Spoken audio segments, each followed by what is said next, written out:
Sahabat RHK yang dikasihi Yesus Kristus, pembacaan Alkitab hari ini, Minggu 6 Juni 2021, terambil dalam Injil Matius pasal 25 ayat 14. Injil Matius pasal 25 ayat 14. Sebab hal kerajaan sorga sama seperti seorang yang mau berpergian ke luar negeri, yang memanggil hamba-hambanya dan mempercayakan hartanya kepada mereka. Judul RHK kali ini, Allah mempercayakan hartanya kepada kita.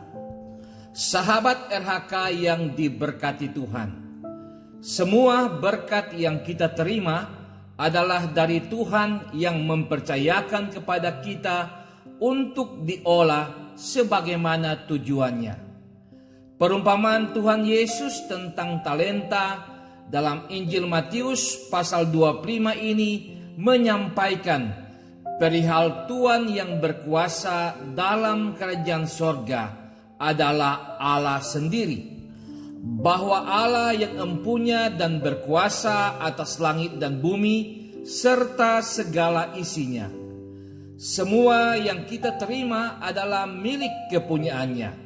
Ia Allah yang maha kaya, tak pernah berkekurangan harta dalam kerajaannya, tak menahan tangan kemurahannya untuk mempercayakan atau membagikan hartanya kepada hamba-hambanya.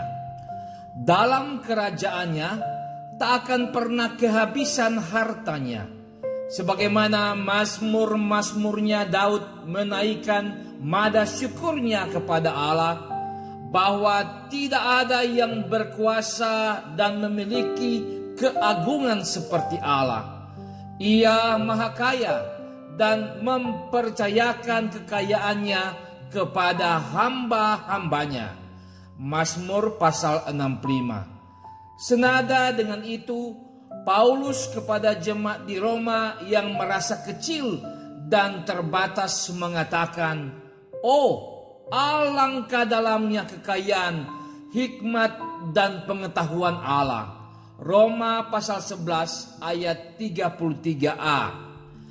Tak pernah ia menjadi rugi ketika membagikannya, sekalipun setiap pemberian selalu dituntut pertanggungjawaban. Seperti seorang tuan yang pergi ke luar negeri, demikianlah Allah mempercayakan hartanya, kemudian memberi kebebasan kepada umatnya mengelola talenta-talenta atau berkat itu. Kepercayaan ini seperti mandat yang diterima manusia dalam kisah penciptaan dalam Kejadian pasal 1 dan pasal 2. Namun kisah ini berlanjut pada pasal 3, yakni kisah kejatuhan manusia ke dalam dosa, ketika manusia tidak dapat mempertanggungjawabkan mandat itu di hadapan Tuhan. Sebagai keluarga Kristen, diingatkan bahwa Allah Maha Kaya. Dia mempercayakan berkat-berkat bukan saja dalam kehidupan rumah tangga, tapi juga setiap anggota dalam keluarga mendapat kepercayaan menerima talenta-talenta darinya. Penerimaan ini pada gilirannya menghantar keluarga untuk selalu bersyukur kepada Allah, Sang Pemberi berkat. Ia tak pernah berkekurangan menyediakan berkat bagi orang yang setia. Amin. Mari berdoa. Tuhan, tolonglah kami agar selalu bersyukur kepadamu yang tak pernah menahan tangan untuk mempercayakan berkat kepada kami. Tolonglah kami agar dapat mengelola berkat sebagaimana kehendak-Mu. Amin.